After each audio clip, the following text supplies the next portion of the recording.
Die Nasionale Koalisie vir Maatskaplike Dienste sê 70% van welsyndiens in die land word deur nie-winsgewende organisasies behartig. Organisasies soos die een agter my sluit egter toenemend hulle deure weens te min befondsing.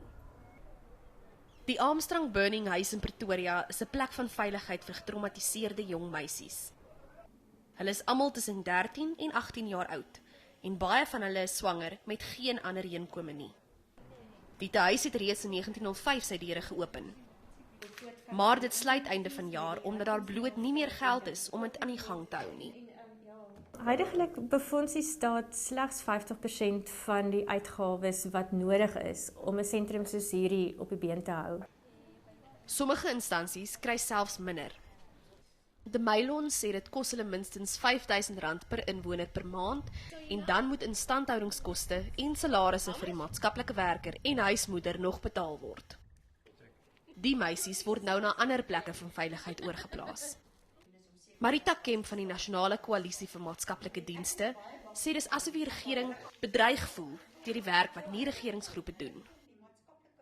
Hoekom sal die staat nie vir 'n NWO, 'n nasionale of 'n welsynsorganisasie, gemeenskapsgebaseerde organisasie, hoekom sal hy nie eerder hom ondersteun wat vir hom 'n baie meer koste-effektiewe diens gee, as wat die prentjie wat ons kry, is dat die staat al die dienste self oorneem, teen dubbel die koste.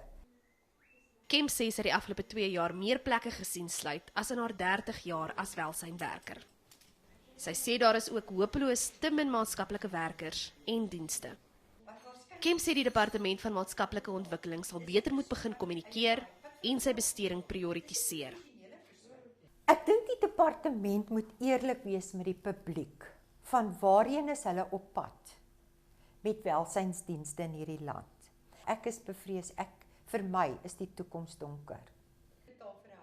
93% van die departement se begroting word as maatskaplike toelaag uitbetaal en dit los weinig geld vir enige ander dienste.